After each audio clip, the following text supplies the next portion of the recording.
सव धुवमचल मनोवं गदिं पते वोच्छामि समय पाहुडु मृणमो सुध केवली भणिदम। आचार्य कुंद कुंद समय सार परमागम के अंतर्गत बहुत बारीकी से सूक्ष्म विवेचन कर रहे हैं। किस प्रकार धर्म होता है, धर्म कहाँ दिखाई देता है, लेकिन वास्तव में धर्म कहाँ होता है, ये आचार्य कुंद कुंद हमें बता रहे हैं।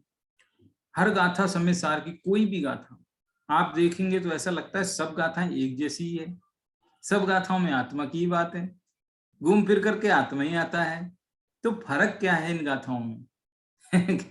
ये बहुत लोगों को रहता है दिमाग में कि सारी गाथाएं एक जैसी, कॉमन सी बात है, एक पढ़ो चाहे सब पढ़ो, है कुछ फर्क सा ही नहीं लग रहा है। तो देख सीधी बात यह है कि हमें इन गाथाओं में जो भी सूक्ष्म अंतर है ना, वो पकड़ में जब आएगा ना, तब इसमें मजा आएगा। गाथाएं सब एक जैसी है लगभग, लेकिन उनमें थोड़ा थोड़ा सूक्ष्म अंतर है। धीरे धीरे क्रमिक विकास हो रहा है, थोड़ा थोड़ा विषय वस्तु उसमें और उभर करके सामने आ रही है, ये उसमें खास बात है। इसलिए वो चीज हमको समझनी पड़ेगी।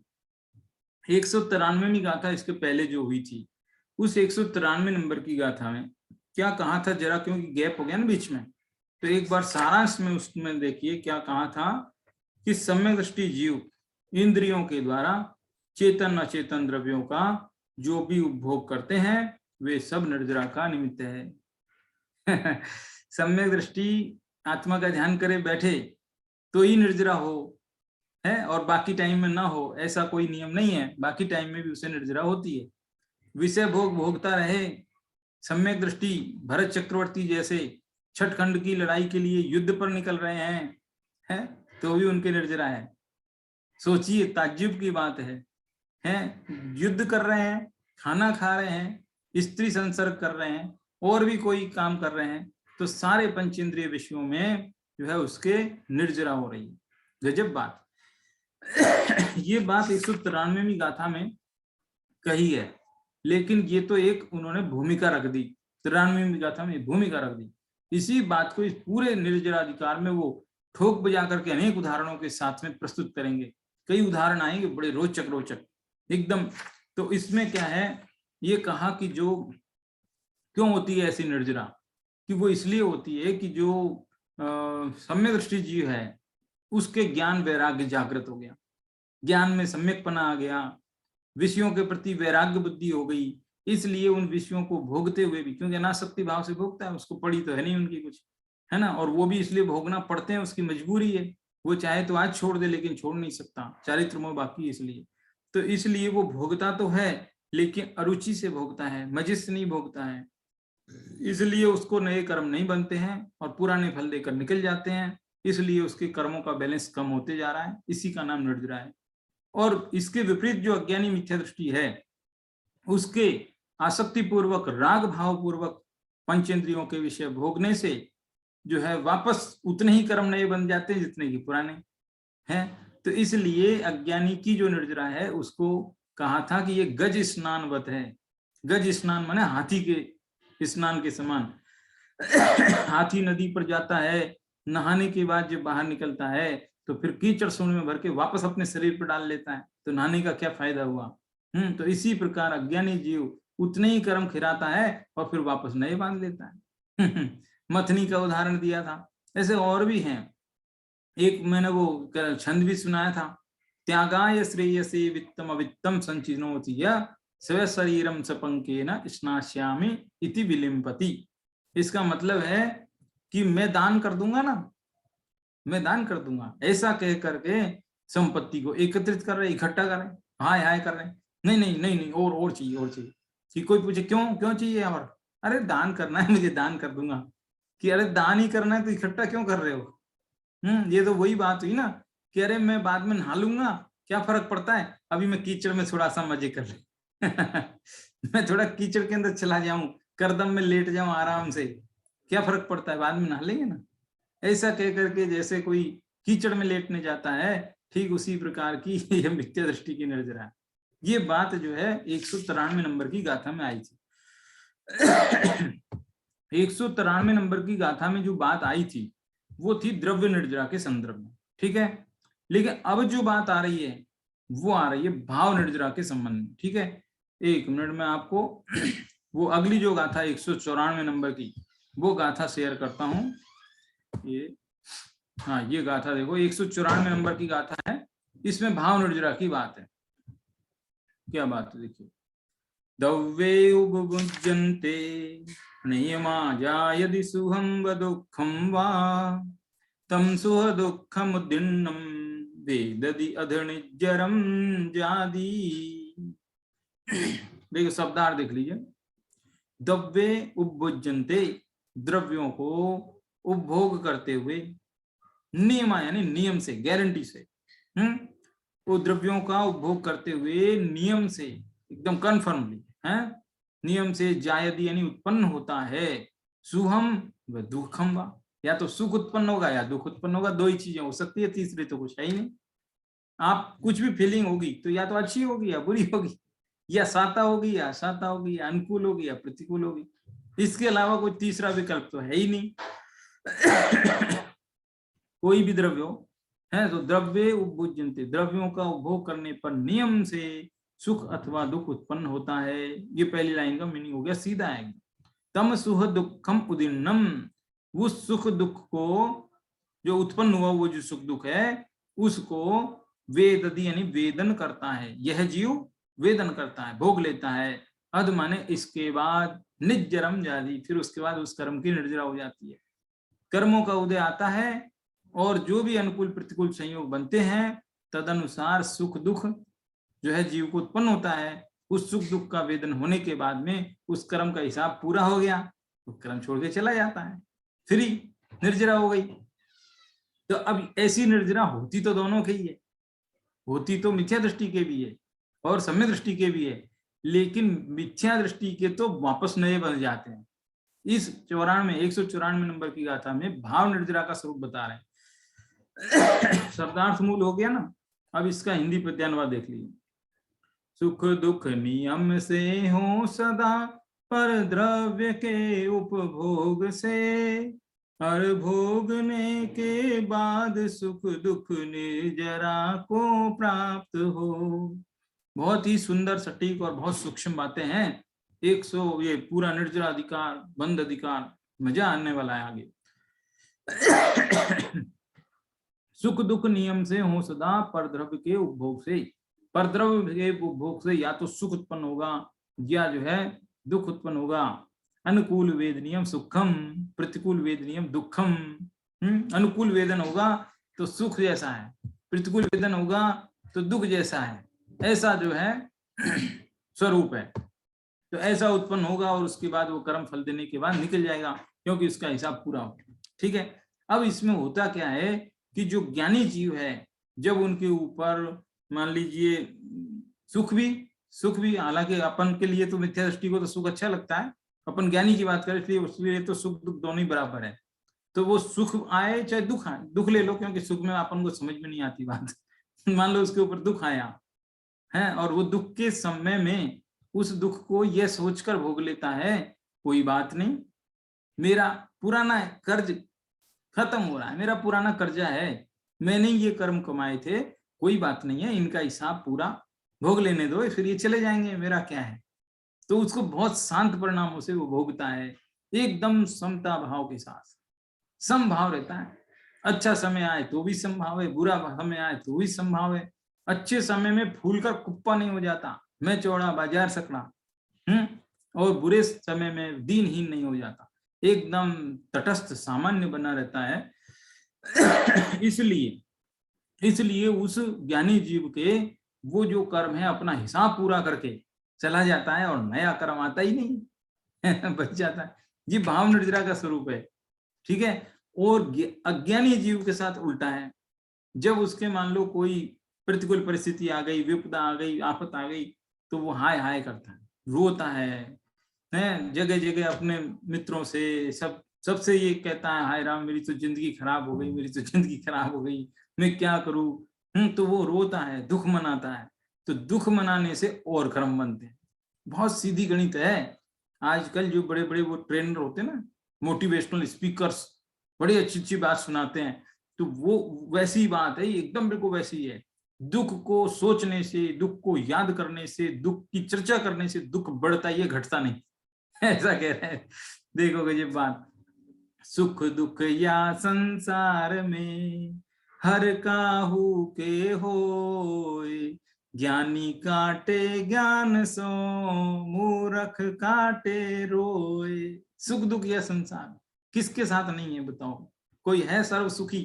कोई भी नहीं है। सर्व सुखी तो कोई नहीं है, सबके होते हैं। लेकिन कोई तो समता भाव से, शांत चित्त से उसको भोग लेता है, सहन कर लेता है।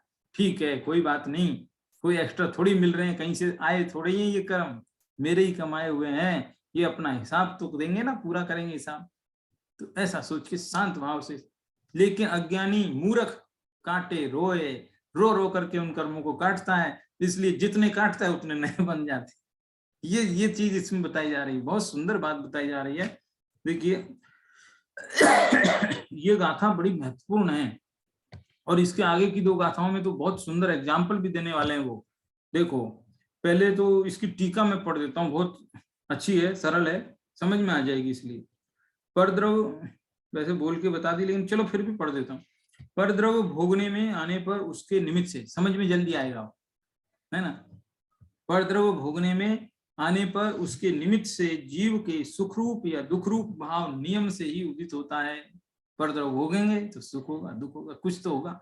ज्ञानी को भी होता है, ज्ञानी को भी होता है ना, क्योंकि वेदन साता साता इन विकल्पों का अतिक्रम नहीं करता, यानी इनके अलावा और तीसरी कोई चीज नहीं है, दो ही चीजें। उक्त सुखरूप या दुखरूप भाव के वेदन होने पर मिथ्या दृष्टि को रागादि भावों के सद्भाव से, क्योंकि उसके राग है ना, इसलिए बंध का निमित्त होकर वह भाव निर्जरा को प्राप्त होता हुआ भी वास्तव में निर्जरित नहीं होता हुआ बंध को ही प्राप्त होता है। लगता तो है निर्जरा हो गई, लेकिन निर्जरा न होकर के बंद ही हुआ। किंतु सम्यक दृष्टि के रागादि भावों के अभाव से, सम्यक दृष्टि के रागादि नहीं, इसलिए बंध का निमित्त हुए बिना, बंध का निमित्त तो है ही नहीं, इसलिए मात्र निर्जरित होने से वस्तुतः निर्जरित होता हुआ ही निर्जरित होता है, नया बनता नहीं है, निर्जरित हो जाता है। देखो शब्द थोड़े से पुराने हैं लेकिन बहुत सटीक हैं। जरा हाँ, तो देखो इसमें क्या कह रहे हैं। इसमें आगे की देखो, इस गाथा और टीका में यह कहा जा रहा है कि चाहे सम्यक दृष्टि हो या मिथ्या दृष्टि, दोनों के ही परद्रव भोगने में आने पर सुख दुख भाव तो होते ही हैं, क्योंकि इनके बिना वेदन संभव ही नहीं है। परंतु भोग और वेदन समान होने पर भी सम्यक दृष्टि की निर्जरा होती है और मिथ्या दृष्टि के बंध होता है। सम्यक दृष्टि के तो निर्जरा है और मिथ्या दृष्टि के बंध है। एक बार सुनने पर तो लगता है कि बहुत बड़ा पक्षपात है, लेकिन इसकी जो पीछे तर्क है, युक्ति है, जो अपेक्षा है, उसको समझने के बाद ये बहुत ही स्पष्ट हो जाता है ना। देखो तत्वार्थ सूत्र में भी कहा है कि जो अज्ञानी जीव है उसके प्रतिकूल वेदन हो जाता है तो वो क्या करता है, दुख मनाता है। दुख शोक तापा क्रंदन वद परिदेवनान्यात्म परो भय स्थान्यान्य सद्वेद्यस्य, ऐसा सूत्र है। छठे अध्याय का सूत्र है ये। छठे अध्याय तत्वार्थ सूत्र में कहा है कि दुख मनाने से, शोक मनाने से, संताप करने से, आक्रंदन यानी रोने धोने से, खुद भी रोए दूसरे को भी रुलाए, आपस में दोनों मिलजुल के बैठ के रोए, तो इससे तो असाता वेदनी कर्म बढ़ेगा ही बढ़ेगा और कर्म बंद होगा, निर्जरा नहीं होगी, है ना। इसलिए ये कह रहे हैं कि वेदन करना, सुख दुख ये दो ही वेदन है। वेदन माने अनुभव, फीलिंग, ज्ञान। ये वेद शब्द है ना, वेद कैसे बना, 4 वेद होते हैं हिंदुओं के। वेद, वेद का अर्थ है ज्ञान। ज्ञान, उनकी ये मान्यता है कि वेदों में ज्ञान है, इसलिए उन्होंने उन शास्त्रों का नाम ही वेद रखा हुआ है। वेद माने ज्ञान होता है। विद धातु है संस्कृत की, जिसका अर्थ होता है जानना। विद माने जानना, विद धातु से वेद शब्द बना, तो जानने से वेद शब्द बना यानी ज्ञान हो गया। ठीक है, ऐसा है वेदन। ये जो सुख दुख का जो वेदन होता है, फीलिंग होती है, उससे ये भी पता चलता है कि मैं अंदर फीलिंग करने वाला तत्व हूँ, जानने देखने वाला तत्व हूँ, मेरे अंदर ज्ञान है, ये जो सुख दुख की अनुभूति हो रही है ना, ये भी अपने ज्ञान स्वभाव को ही एक परोक्ष रूप से इनडायरेक्टली हमको बता रहा है कि हम भी कुछ जानने वाले तत्व हैं। ये सुख दुख पुद्गल को नहीं होता है, टेबल कुर्सी को नहीं होता है, किताबों को नहीं होता है, हमें ही क्यों होता है? क्योंकि हमारे अंदर ऐसा तत्व है, चेतन तत्व है। ये बताने के लिए ये बात है। ठीक है, यही बात इसमें। आगे देखो क्या समझ में आई यहां तक? यहां तक तो ये बता रहे हैं कि उसके राग द्वेष विद्यमान है मिथ्या दृष्टि के, इसलिए नए कर्म बनते हैं, सम्यक दृष्टि के नहीं है विद्यमान, इसलिए नहीं बनते। इतनी बात हुई। ये तो हुई पहली वाली टीका आचार्य अमृतचंद्र की, 1000 वर्ष पुरानी। इसके बाद जो दूसरी टीका है तत्पर तात्पर्य वृत्ति नाम की, जयसेन आचार्य की, उस टीका में भी बहुत अच्छी बात है। उन्होंने इसी पॉइंट को थोड़े से दूसरे अंदाज में प्रस्तुत किया है। उन्होंने कहा कि सम्यक दृष्टि भोगों को भोगते हुए भी उनमें हेय बुद्धि रखता है। क्या सुनना? हेय बुद्धि रखता है। और मिथ्या दृष्टि उपादेय बुद्धि रखता है। भोग के काल में उदय आगत कर्म तो दोनों के ही खिरते हैं। कर्म तो दोनों के ही खिरेंगे।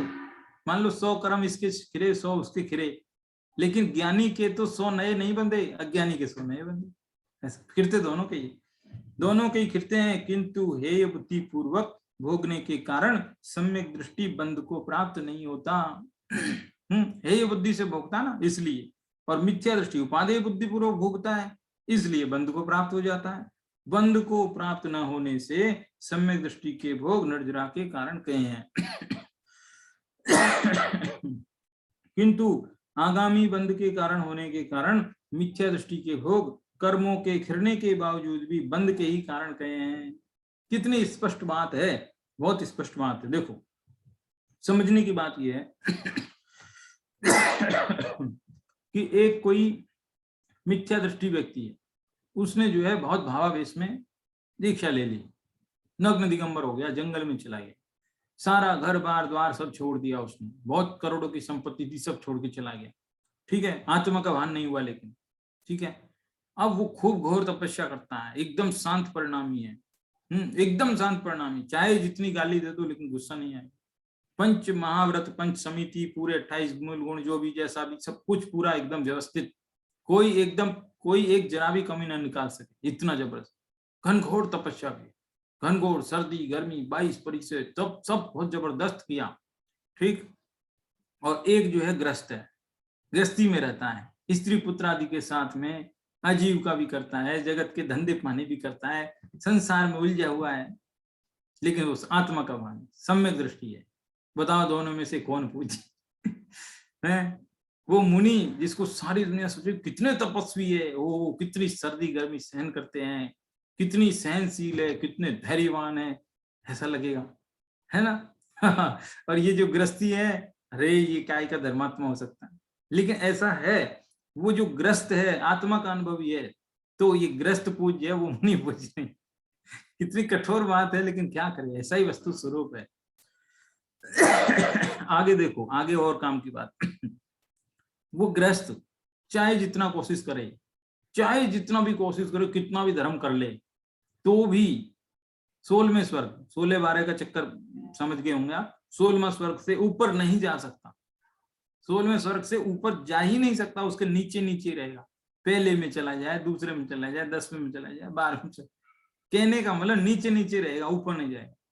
लेकिन वो जो मिथ्या दृष्टि मुनि है ना, वो 16 स्वर्ग के भी ऊपर जा सकता है, 9वें ग्रह वेग तक जा सकता है।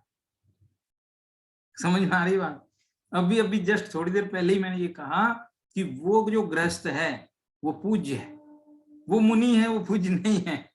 लेकिन अभी दूसरी बात मैंने क्या कहा कि वो मुनि पूज्य नहीं है, लेकिन क्या हुआ, वो कहाँ जा सकता है? 9वें ग्रह वेग तक जा सकता है, मिथ्या दृष्टि होकर के भी। और ये सम्य दृष्टि होकर के भी स्वर्ग कल्पवासी स्वर्गों से ऊपर कल्पातीत में नहीं जाएगा, है 12-16 के ऊपर नहीं जाएगा। तो इस प्रकार से ये चीज अपन को क्या समझ में आई? इससे ये भी समझ में आया कि जो धर्म है उसका फल तो मुक्ति है, स्वर्ग नहीं है। क्योंकि यदि स्वर्ग मिलना हो, धर्म का फल स्वर्ग हो, तो फिर धर्म तो इस गृहस्थी वाले का ज्यादा हुआ ना, क्योंकि इसने तो आत्मा को जाना था, तो इसको जाना चाहिए था 9वें ग्रह, लेकिन नहीं जा सकता।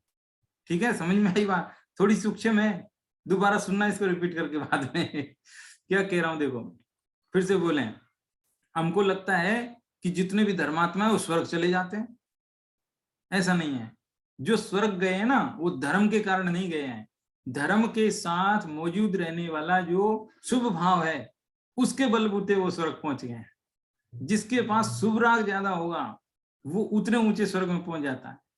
वो मिथ्या दृष्टि मुनि था, उसके शुभ भाव इतना बड़ा था कि ये ग्रस्त आत्मानुभवी ग्रस्त के भी नहीं था उतना, इसलिए वो 9वें ग्रह में पहुंच गया। समझ में? यानी कि इतनी बारीकी बाल की खाल निकाल करके बताया कि आपको धर्म का फल क्या है और पुण्य का फल क्या है। ऐसा देख लेना आप इसको, है ना। तो ये बात भी कितनी महत्वपूर्ण है। तो यहाँ क्या कह रहे हैं कि वो जो मिथ्या दृष्टि मुनि, हाँ अभी देखो काम की बात जो चल रही थी यहाँ पर वही बात बताता हूँ। यहाँ क्या लिखा कि वो जो मिथ्या दृष्टि है वो उसकी उसमें उपादेय बुद्धि रहती है। ये बात बताते बताते मैं वहां पहुंच गया था, वापस आता हूँ यही सुनिए। एक मुनि थे, आत्मानुभव हुआ नहीं, दीक्षा लेके चले गए हैं और अपने आप को बड़े तपस्वी समझते हैं। क्यों समझते हैं? क्योंकि उनको ये पता है कि मैंने करोड़ों रुपए छोड़े हैं, इसलिए तो अपने आप को बड़े मानते हैं। वो अपने आप की तुलना छोड़े गए परिग्रह से करते हैं। यदि ऐसा ही नियम बना ले वे तो फिर भरत चक्रवर्ती तो बहुत बड़े तपस्वी होंगे, क्योंकि उन्होंने 6 खंड की विभूति छोड़ दी। किसी के पास जो होगा वही छोड़ेगा, किसी के पास कम संपत्ति होगी तो कम ही छोड़ेगा, ज्यादा है तो ज्यादा छोड़ेगा। इससे वो छोटे बड़े नहीं हो जाते हैं। समझ में आया? अपन जैसे ऐड तो देते हैं ना, अपन देखो करोड़ों की पैकेज छोड़ करके दीक्षा लेते हैं, हालांकि उसकी कोई आलोचना नहीं है, ठीक है वो अपनी जगह बराबर है, लेकिन अपन को तत्व समझना है कि वो चीज की वजह से नहीं है महान। संपत्ति किसने कितनी छोड़ी वो महत्वपूर्ण नहीं है, लेकिन जो वो मिथ्या दृष्टि मुनि है उसके मन में यही रहता है कि देखो मैं इसलिए बड़ा हूं कि मैंने इतना सब छोड़ा है। ये छोड़ना कोई आसान है? अरे कोई मामूली बात नहीं है, हर कोई थोड़ी छोड़ सकता है। कोई 1,00,000-2,00,000 की संपत्ति हो तो बात करें, मैंने तो करोड़ों रुपए छोड़े। इस वजह से वो अपने आप को धर्मात्मा मानता था, लेकिन वो गलत है। अब देखो इसमें कहां से छुपी हुई बात निकली, इसमें उपादेय बुद्धि की बात निकली। उसके मन में अभी भी ये बैठा है, अब करोड़ रुपए उसके नहीं है, छोड़ चुका वो, लेकिन अभी भी आज भी उसके मन में ये बैठा है कि उन रुपयों में सुख है, सुख बुद्धि आज भी है। समझ में आया कि नहीं? यदि वो चाहता तो देखो, अच्छा चलो उसके मन में ये भी है कि उन पैसों में रूप सुख है, ठीक है, लेकिन फिर छोड़ा क्यों उसने? है सुख बुद्धि है, फिर छोड़ा क्यों? उसके मन में ये है सोच कि कुछ कुछ पाने के लिए कुछ खोना पड़ता है, कोई बात नहीं एडजस्ट करें। वो धर्म के साथ एडजस्टमेंट बिठा रहा है। समझ में आई बात आपको? उसको मजा नहीं आया धर्म के साथ एडजस्ट, वो पूरे मन से करेगा। वो कहता नहीं जरा भी कमी नहीं रखूंगा मैं एकदम, क्योंकि मुझे कुछ पाना है, उसके लिए मैं छोड़ रहा हूं। तो यानी कि जो छोड़ा है उसमें भी उसको छोड़ रहा हूं ऐसा लग रहा है। अरे जो चीज काम की नहीं है, जिसके प्रति उपादेय बुद्धि न रहे, हे बुद्धि आ जाए, उसके प्रति दिमाग भी नहीं जाएगा, मैंने छोड़ दी। देखो अपन नाई के यहाँ बाल कटवाने जाते हैं, ठीक है, बाल कटवाने के बाद में किसी के मन में एक बार भी आया कि ये बालों का क्या होगा? है मैं इतने बाल छोड़ के जा रहा हूँ, पैसे भी दे के जा रहा हूँ, हाथ दोगे ये कैसे क्या? ऐसा किसी के आया? एक बार भी दिमाग में नहीं आएगा। क्यों? क्योंकि हमने उन बालों के प्रति उपादेय बुद्धि रखी नहीं है। हे बुद्धि है वो तो छोड़ने योग्य है। तो ऐसे ही यदि वो मुनि के मन में ये बैठे कि ये विषय हो, अरे तुच्छ है इनके प्रति क्या? तो फिर उसको समझ में आए, उसके मन में उपादेय बुद्धि बैठी है, भोगे या ना भोगे, लेकिन उपादेय बुद्धि जब तक रहेगी तब तक बिना त्याग हुआ माना जाएगा। त्याग है ही नहीं तब तक। जिस दिन हे बुद्धि आएगी तभी जो है त्याग होगा। ये बात कितनी महत्वपूर्ण है, जबरदस्त बात है। इसीलिए उसके कर्म बनते हैं, निर्जरा नहीं है। निर्जरा नहीं है इसीलिए। और ज्ञानी के जो भोग भी है सामने, भोगता भी है, लेकिन उनमें हेय बुद्धि है, हेय बुद्धि है। अरे मजबूरी है, मजबूरी है, क्या करें, मजबूरी है। कैसी मजबूरी है? अच्छा चलो कैसी मजबूरी है ये समझो। इसके लिए जिसवेन आचार्य ने एक एग्जाम्पल दिया, पढ़ देता हूं तो किताब की भाषा फिर बात कर लेंगे।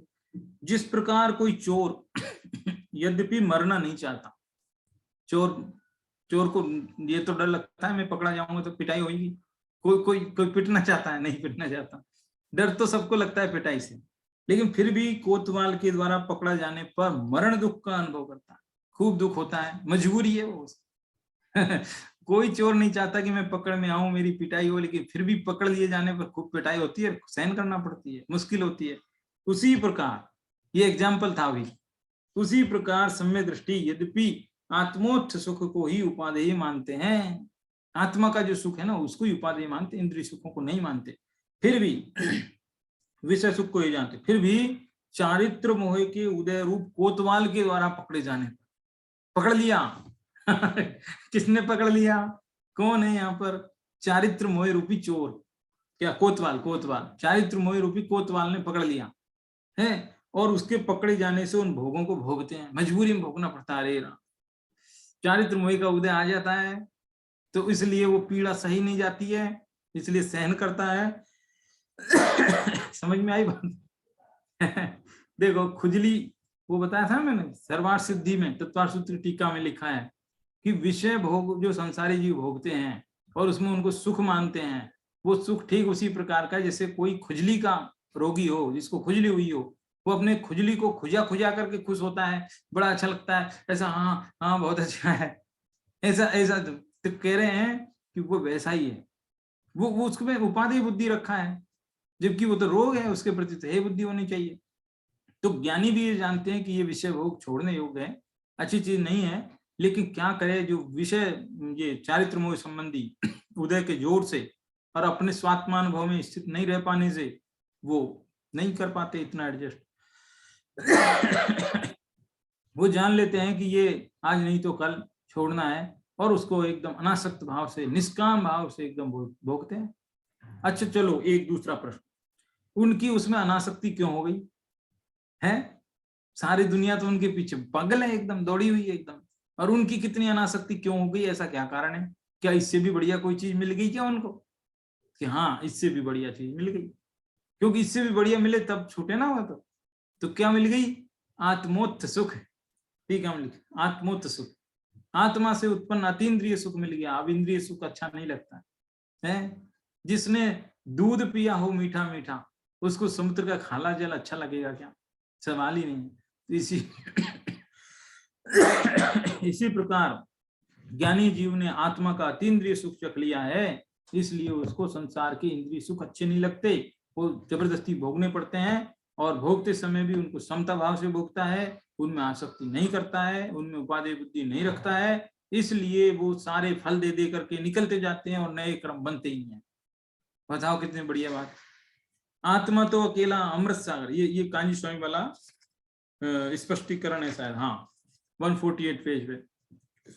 आत्मा तो अकेला अमृत सागर सच्चिदानंद स्वरूप भगवान है, उस आनंद की अनुभूति जिसे हुई, बताया ना आत्मोत्थ सुख, जिसको अतीन्द्रिय सुख मिल गया है, तो उस आनंद की अनुभूति जिसे हुई, उसके साता असाता के उदय काल में किंचित अस्थिरता का परिणाम एक समय मात्र को होता है, थोड़ा बहुत, किंतु उस काल में उसे जो साता साता का वेदन है, उसका भी वो ज्ञाता दृष्टा रहता है।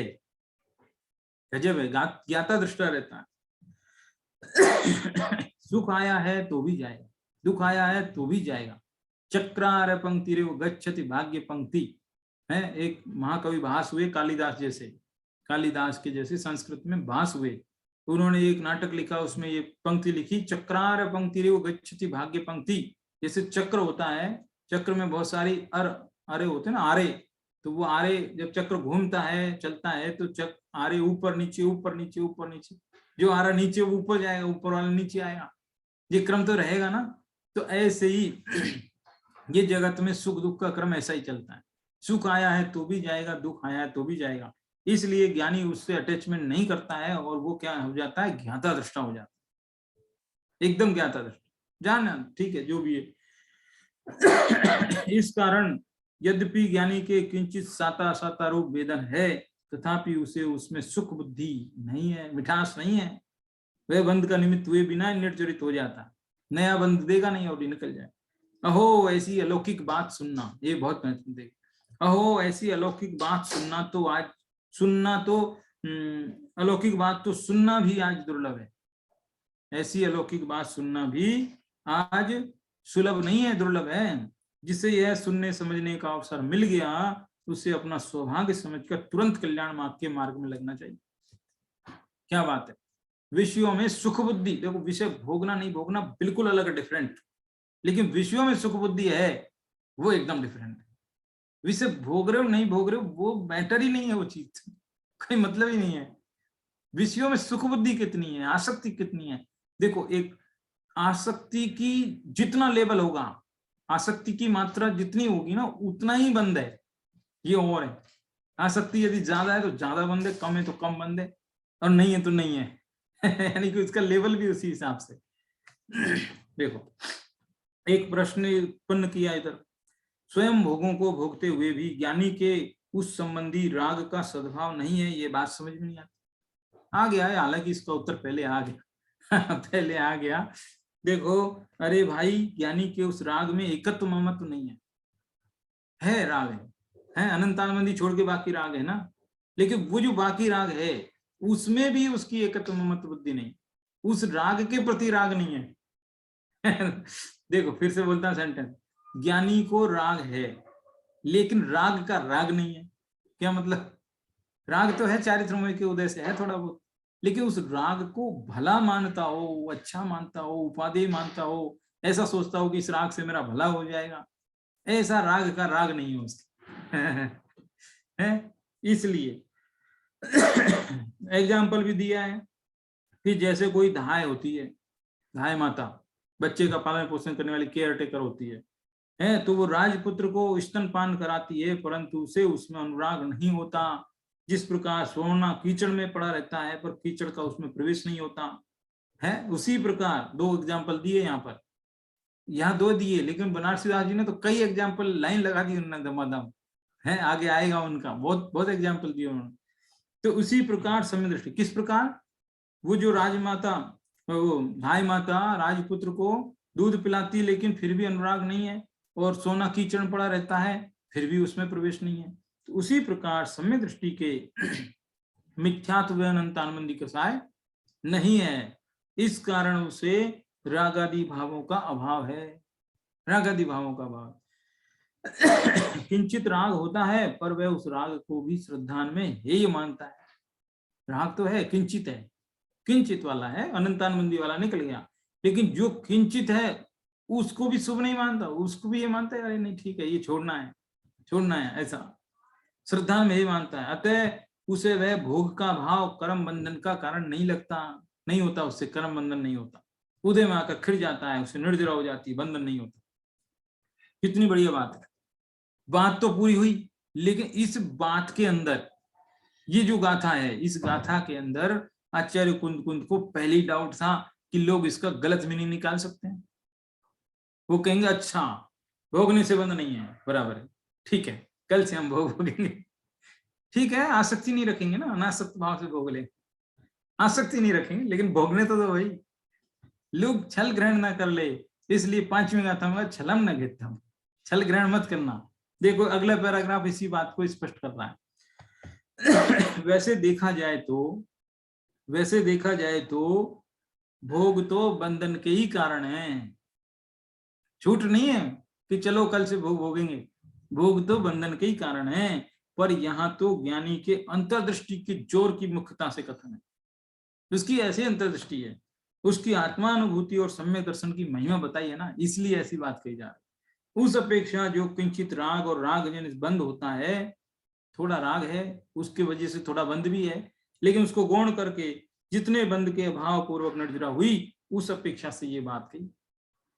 यह बात जो 194 गाथा में आई कि अनासक्ति भाव से भोगने से भी निर्जरा हो रही है, 193 गाथा में आई इंद्रियों से चेतन चेतन द्रव्य को भोगने पर भी निर्जरा हो रही, ये वाली बात ठीक है। ये बात भोग की पुष्टि के लिए नहीं कही है यह बात भोग की पुष्टि के लिए नहीं कही है। जो ऐसा उल्टा अर्थ ग्रहण करके जरा भी राग की या भोगों की पुष्टि करेगा वो तो महापापी, वो तो पापी है। यह जिनवाणी के कथन के अभिप्राय को समझा ही नहीं है, ऐसा माना जाए है भाई। ऐसा कथन सुनकर यदि कोई स्वच्छंदी होता है तो वह निश्चय ही मिथ्या दृष्टि है, क्योंकि उसने जिनवाणी के इस नए विभाग से किए गए कथन को सत्य नहीं समझा। अपेक्षा होती है, जिनवाणी के हर कथन में अपेक्षा होती है, वो समझना बहुत जरूरी है। ज्ञानी के राग, वो ज्ञान और वैराग्य, ज्ञान और वैराग हो गया है? मिथ्या दृष्टि के अज्ञान और राग है, ज्ञानी के ज्ञान और वैराग है। इसलिए वो अपने ज्ञान और वैराग, इन दो चीजों की शक्ति के बल पर वो जो है बंधता नहीं कर्मों से। इस बात को वो जो अगली दो गाथा आएंगी, 195 और 196 नंबर की गाथा, वो दो गाथा जुड़ी इस बात के लिए है कि एक गाथा में तो ज्ञान की शक्ति बताएंगे और दूसरी गाथा में वैराग्य की शक्ति बताएंगे और उसका एग्जाम्पल देकर के बताएंगे। कहेंगे कि देखो ज्ञान और वैराग से जगत में क्या क्या हो रहा है। ऐसे ही वो ज्ञानी है ना, ज्ञान और वैराग के बल से कर्मों से बंधता नहीं है, कर्मों से बंधता नहीं है। देखो, तज ज्ञानश्चैव सामर्थ्यम विरागश्चैव वाकिल यत्कोपि कर्म भी कर्म भुञ्जानोऽपि न बध्यते।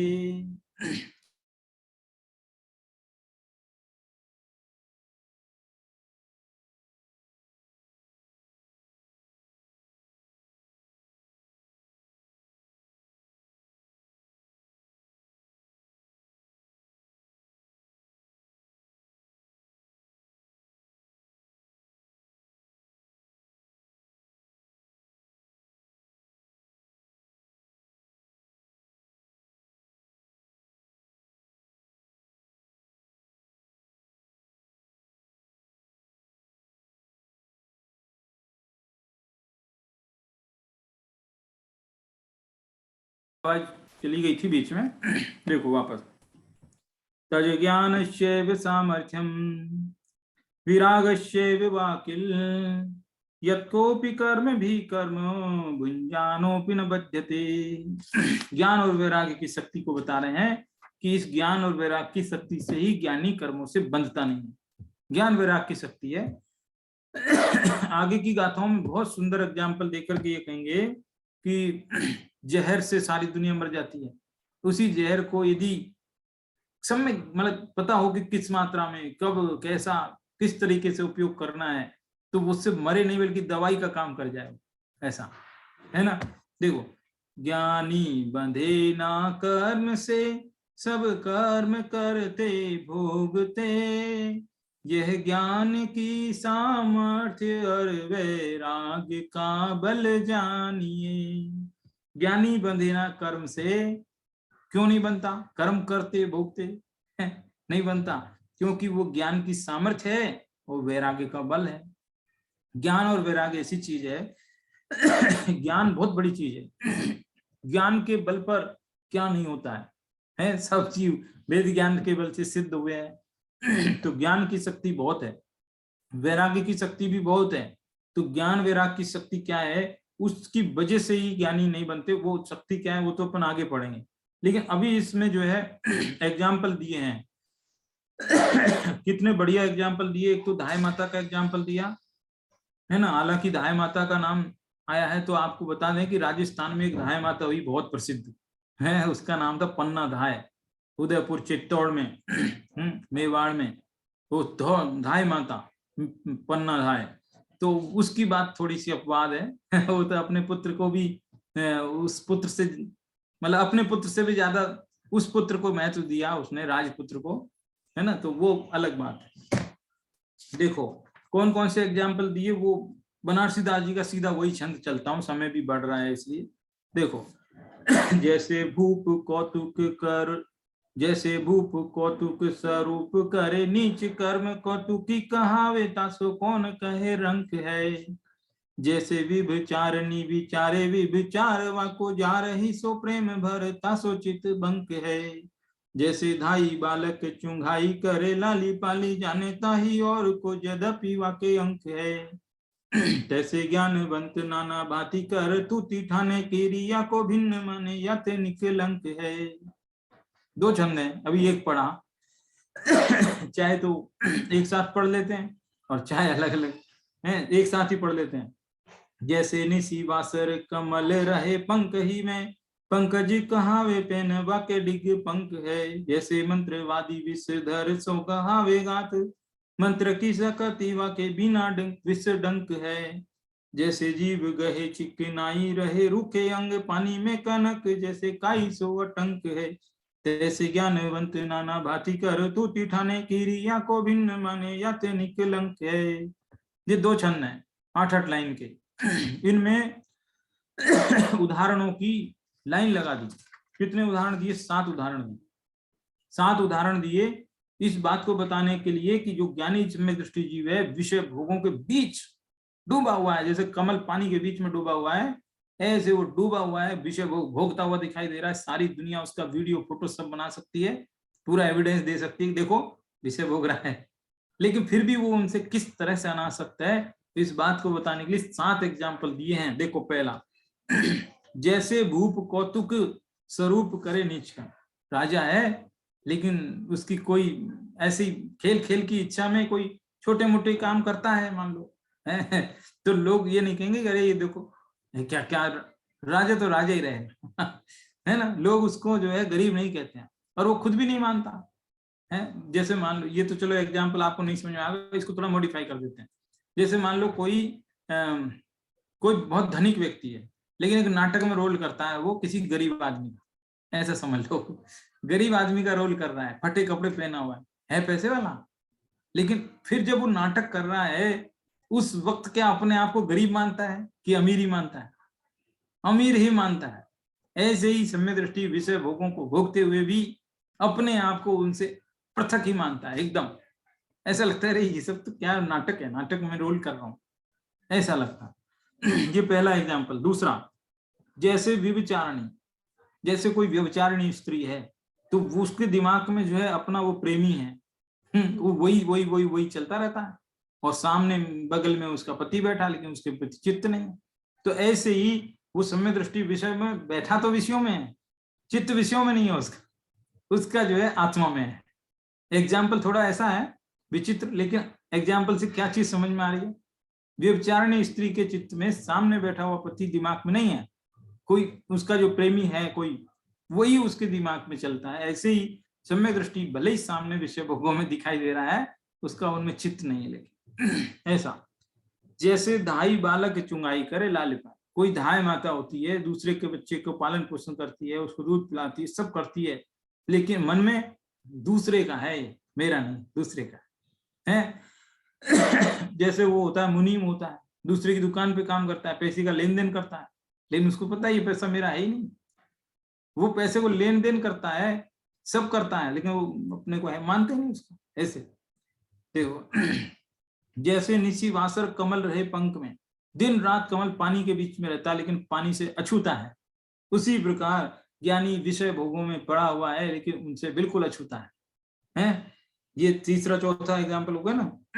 चौथा एग्जाम्पल हुआ। पांचवा देखो, जैसे मंत्रवादी विषधर, जो सांप पकड़ने वाले होते हैं, सपेरे सांप पकड़ते हैं, तो वो क्या करते हैं, वो जैसे मान लो उनके शरीर में वो ऐसी कोई औषधि है, उसका प्रयोग है, मंत्र की शक्ति है ना, तो उस मंत्र की शक्ति से वो सांप को खुद जानबूझ के डसा भी देना तो भी उनको कुछ फर्क नहीं पड़ेगा, कुछ फर्क नहीं पड़ेगा, क्योंकि उनके पास उसकी औषधि है, पहले से उनका पता है कि हमको क्या करना है, उसका पूरा वो प्रोटेक्शन क्या पहले से लेके चल रहे हैं। तो इसी तरह से जो ज्ञानी जीव हैं वो विषय भोगों में सांप का जहर है सांप से डसवा रहे हैं ना, भोग विषय भोग हैं ये जो सांप। तो कह रहे हैं कि वो जैसे मंत्र की शक्ति से सांप पकड़ने वाला, सांप से कटने के बाद भी कोई फर्क नहीं होता, ऐसे ही ये जो विषय भोगों के बीच में पड़ा है लेकिन उसकी ज्ञान वैराग्य की शक्ति के कारण उससे कुछ नहीं बिगड़ता, कोई नए कर्म नहीं आते उसके। गजब है भाई, ऐसी बात है। 5 एग्जाम्पल हो। छठा एग्जाम्पल क्या है, जैसे जीव गहे चिकनाई, हमारी जीव है उसमें हम कोई चिकना पदार्थ खाएं तो जीव के चिपक जाता है क्या? कभी नहीं चिपकता। कितनी भी चिपकने वाली चीज खाएं अपन एकदम, तो भी वो जुबान पे चिपकती नहीं है, कितना भी कुछ भी डालो तो सब हट जाती, रूखी रहती है जो। तो ऐसे ही सम्य दृष्टि जीव चाहे जितने भी विषय भोगों में खूब चिकनाई, चिकनाई माने राग, चिकनाई का दूसरा मीनिंग होता है राग, राग भरी एकदम होती है ना कथाएं, राग भरी, उनके बीच भी रहता है तो भी वो जो है कैसा है, एकदम रूखा, रुका रहता है। ऊपर से दिख सकता है कि हाँ नहीं वो आनंद ले रहा है, इंटरेस्ट ले रहा है, लेकिन अंदर में नहीं है इंटरेस्ट। ठीक है, ये छठा एग्जाम्पल हुआ। सातवां एग्जाम्पल है, पानी में कनक जैसे काई सो अटंक है। पानी है उसके ऊपर काई जम जाती है ना। क्या है पांचवा, पानी में डूबे रहने पर भी सोने को काई नहीं लगती। सोने का एग्जाम्पल लिया है, कनक, पानी में काई जमी हुई है, उसमें सोना पड़ा हुआ है, लेकिन सोने के अंदर काई ने प्रवेश भी नहीं किया है। इसी प्रकार ज्ञानी के आत्मा में कर्मों ने प्रवेश ही नहीं किया। ये बात यहाँ बताई जा रही है। कितनी जबरदस्त तरीके से समझाई गई है बात।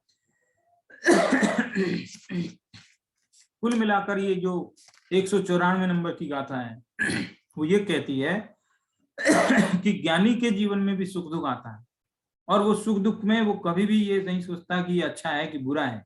वो तो कर्म का उदय है, क्षणिक है, चला जाएगा। अपने कर्मों का, पूर्व जन्म के कमाए हुए कर्म है, उनका हिसाब चुकता हुआ समझते हुए समता भाव से भोग लेता है, दुखी नहीं होता है, इसलिए नए कर्मों से बच जाता है। इससे क्या शिक्षा मिली? देखो गाथा तो पढ़ ली अपन ने, ये तो 1 घंटे बाद अपन बंद कर देंगे, सब हो जाएगा ऐसा। शिक्षा ये मिली कि जिंदगी में चाहे जितने भी मुसीबत आए, परेशानी आए, ये अच्छा ही आए, उसमें बहुत ज्यादा मतलब आकुल व्याकुल नहीं होना है। ये आकुल व्याकुल होंगे तो नए कर्म बनेंगे, तो उसको शांति से सह लो। अच्छा चल, रोने से क्या होएगा काम? जो विपदा आई है, जो कष्ट आया है, क्या रोने से वो चला जाता है? यदि रोने से चला जाए तो एक काम करें, 2-4 मजदूर और बुला लें पैसे के, उनको देंगे पैसे के, तुम रो थोड़े से मेरे लिए 2 घंटा तुम रो, है तो 4-6 आदमी लगा के जरा 10 दिन का रोना 1 दिन में ही निपटा देते। यदि यदि 1 दिन में हमारी विपदा चली जाए, यदि यही सॉल्यूशन हो तो ऐसा कोई भी कर ले, लेकिन ऐसा सॉल्यूशन नहीं है, ऐसा सॉल्यूशन नहीं है। इसलिए रोने धोने से कार्य सिद्ध नहीं होते हैं। इसलिए क्या करना है? समता भाव से उसको सहन करना है। दूसरी बात क्या है? विषयों में सुख बुद्धि नहीं है। ज्ञानी की विषयों में सुख बुद्धि नहीं है। सुख उसको भोगना तो इसलिए पड़ता है कि उसको चारित्र मोह रूपी कोतवाल ने पकड़ रखा है, और वो कहता है तू भोग। अब बेचारा क्या करे, भोगना पड़ता है। समझ में आया? कर्म का ऐसा जोर है। हालांकि कर्म का जोर जीव के आगे चलता नहीं है, लेकिन फिर भी जीव की खुद की कमजोरी है। जीव अपने स्वभाव में स्थिर नहीं रह पा रहा है, ये उसकी कमजोरी है। उधर कर्म बलवान इसलिए हो गया कि जीव कमजोर पड़ गया, इसकी वजह से जो है वो उस कर्मों को भोगना पड़ता है। लेकिन भोगते हुए भी उनमें आसक्ति नहीं है। कितने 7 एग्जाम्पल दिए यहाँ पर बनारसी दास जी ने, है कि सामने अपना पति बैठा है और किसी के दूसरे के चिंतन में है वो स्त्री, उसी प्रकार से वो सामने लग रहा है विषय भोगों में, लेकिन चिंतन में ये अरे मेरा आत्मा है, मेरा सुख, मेरा अतीन्द्रिय सुख है, मेरी ज्ञान, मेरा वैराग्य, वो चिंतन उसका उदय होता है। इसलिए वो कर्मों से बंधता नहीं है। और अज्ञानी जो है, जब जैसी परिस्थिति बनी उसमें तन में हो गया, तन में हो गया, मजे आ गया, मजे आ गया, और वो कर्मों में बंध जाता है। तो इस प्रकार से हमें क्या है? समता भाव उत्पन्न करना है जीवन में। समता भाव, हर चीज में समता, हर चीज में समता भाव। जिसके जितनी समता होगी कर्मों से उतना ही बच जाएगा। ये चीज यहाँ पर बताई। समझ में आई बात? कितनी एकदम सुंदर बात है। तो इस तरह से गाथा नंबर 194 हुई आज। एक छोटा सा कलश भी हो गया। अब अगली जो है व्याख्यान में 195 196 गाथा, जिसमें बताएंगे ज्ञान और वैराग्य की क्या शक्ति है, जिसके बल से वो कर्मों से बंधे बिना रह जाता है, ये बताएंगे। ठीक है, धन्यवाद। जय जिनेन्द्र। 1 मिनट सर, एक क्वेश्चन सर। हाँ हाँ बताइए सर। ये आपने बताया राग नहीं करना है, तो समझो ज्ञान का राग, ज्ञानी का राग, तीर्थ स्थान का राग, वो किसमें गिना जाता है? वो है तो राग है तो राग, लेकिन शुभ राग है और मंद राग है। देखो क्या होता है, मंद कसाय को कहते हैं शुभ राग, और तीव्र कसाय को कहते हैं अशुभ राग। कसाय दोनों ही है, लेकिन जब मंद कसाय हो जाती है तो वो शुभ में आ जाती है काउंटिंग उसकी। तो जैसे तीर्थ यात्रा जाने का यदि किसी को विकल्प आया तो ये उसकी मंद कसाय है, इसलिए आया उसको विकल्प है। तो ये भी मंद कसाय है, शुभ भाव है, इसलिए है तो राग। लेकिन वो ये जानता है कि ठीक है मैं आत्मा में नहीं रह सकता, इसलिए तीर्थ जाना पड़ रहा है। यदि आत्मा में यहीं रह जाता मैं तो फिर तीर्थ जाने की क्या जरूरत थी? समझ यानी कि आत्मा में रहना तीर्थ में जाने से भी ज्यादा बड़ा काम है, ज्यादा बड़ा काम है। इसलिए वो ये सोच रहा है क्या करूं, आत्मा में तो पूरे टाइम रह नहीं सकते, वो तो कभी, इसलिए चलो अब तीर्थ ही चलते हैं, ऐसा समझ में आया? हाँ, एक मिनट में मेरे को एक सवाल था। हाँ, मैं ये जानना चाह रहा था, हाँ, आत्मा के 2.5 शब्द हैं, हाँ, 2.5 अक्षर है, हाँ, प्रेम के भी 2.5 अक्षर है। हाँ, बिल्कुल बिल्कुल। कवियों ने पूरी कविता लिखी हुई है, मतलब कोई हाँ, एंड नहीं है उसका। ऐसे ही अपने आचार्यों ने आत्मा के ऊपर 5 पैराग्राम तो आचार्य कुंद कुंद नहीं लिख दिए, प्लस और भी है।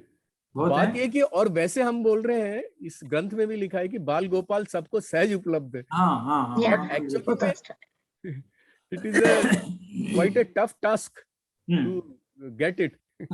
नहीं, थोड़ा सा सूक्ष्मता तो उपयोग की अपन पड़ेगी, तभी समझ में आएगी। हाँ, हाँ, बताइए सर। जब तक वो लेवल नहीं पहुंचते तब तक तो समझो ज्ञान का राग यानी कि समय सार का राग वो तो करना बहुत अच्छा ही है ना। हाँ, हाँ, हाँ, बिल्कुल सही है, एकदम करेक्ट। जब तक आत्मा में पूरी तरह से नहीं हो पा रहा है तब तक तो ये शास्त्र ज्ञान है, तीर्थ यात्रा है, मन का साय होना ठीक है, तो अच्छा है, अच्छा है, कोई दिक्कत नहीं है। लेकिन आत्मा का अनुभव होता हो और उसको छोड़ के इसको करें तो गड़बड़ है, लेकिन होती नहीं ऐसा। सही है, आप सही है। हाँ, और किसी को कुछ पूछना? ठीक है, ठीक है।